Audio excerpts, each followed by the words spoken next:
Hi, and welcome to the July 2025 monthly market mashup video for the Oak Harvest Long Short Hedged Equity Mutual Fund, OHFGX. My name is James McFarland, Head of Trading for Oak Harvest Financial Group.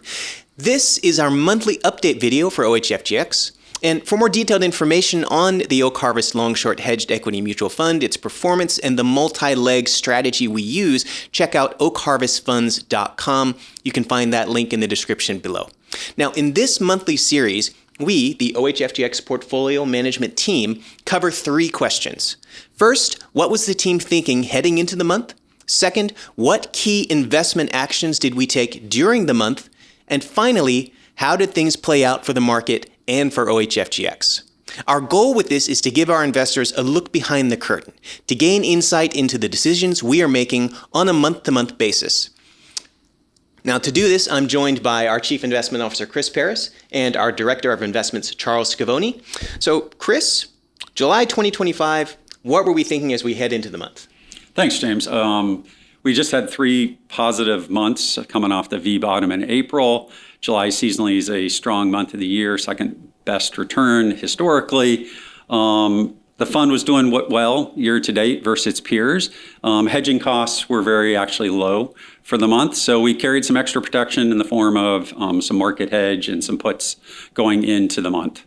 On the interest rate side, we thought inflation was overdone, real growth was slowing, and thought that earnings would be relatively good coming into July. So that's a fairly strong background as we went into the month. Very good. Yeah. And so based off of that, with that as our starting point, what were the key investment actions we took during the month? Yeah, thanks, James. Well, kind of piggybacking upon what Chris said, coming off of the first leg of earnings reporting season, we're very, very focused on our highest conviction ideas, trying to do a good job of identifying secular trends that would create a nice tailwind behind a number of the companies in which we invest. And so obviously one of those is the AI, artificial intelligence.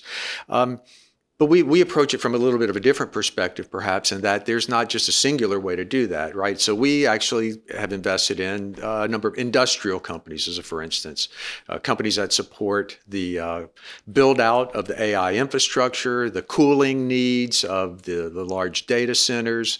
Outside of industrials, people are coming to realize quickly that the energy requirements of these large data centers is just enormous. So it's actually led to a renaissance of the nuclear energy. And so now nuclear is a real opportunity to help lower the cost of powering these centers. And then obviously technology itself. And that's really in the terms of semiconductors, networking, and then the software that is being enabled and powered by AI. And that represents the long side of our book, where we're trying to buy stocks.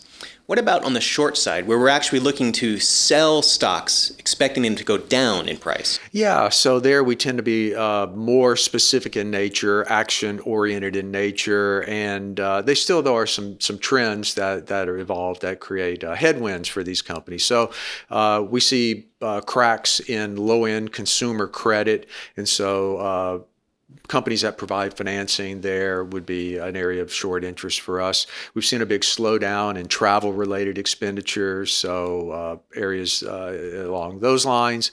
And then this whole idea of buy now, pay later has led to some interesting companies who we don't believe have a viable model going forward. So those would be areas where we'd be interested on the short side. Right.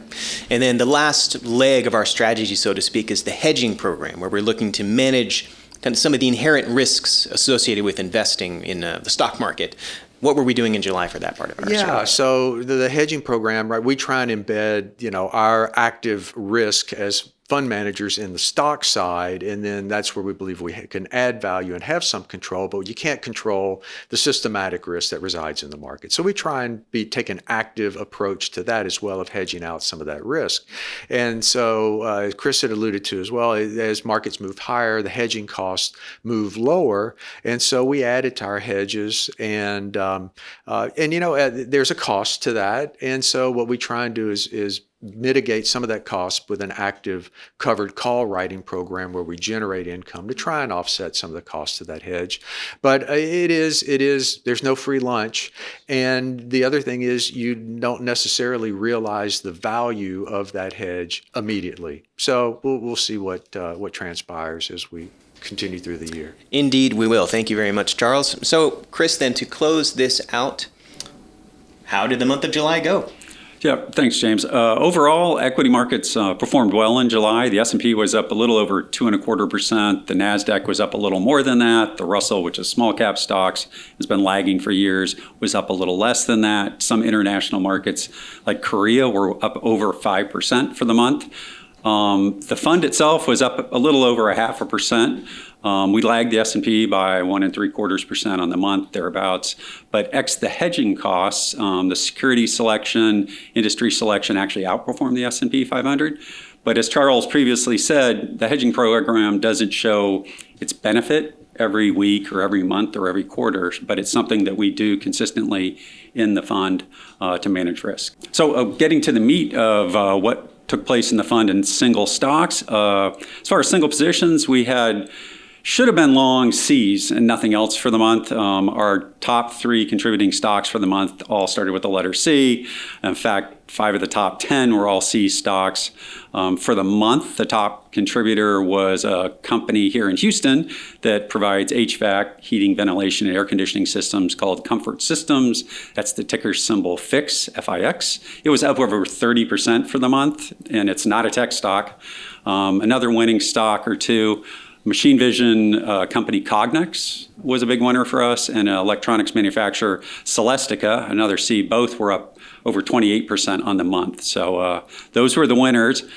Got to talk about some misses during the month too, if we're going to talk about wins. So it was a tough month for software stocks in the market versus other hardware-oriented technology companies. We had an investment in a company called Freshworks, which had great earnings numbers.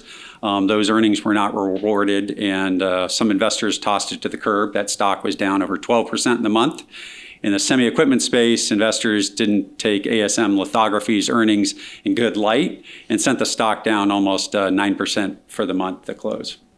So for the month of July, positive month with a little bit of a lag behind the benchmark, mainly due to the hedging program we're using to protect the downside risk. Exactly. All right, very good. Thank you, Chris. Thank you, Charles. And thank you for joining us this month. I hope you found this video to be helpful, informative. And again, for more detailed information on investing with us in OHFGX, check out oakharvestfunds.com. You can find that link in the description below. Thanks again for watching, and we'll see you in the next video.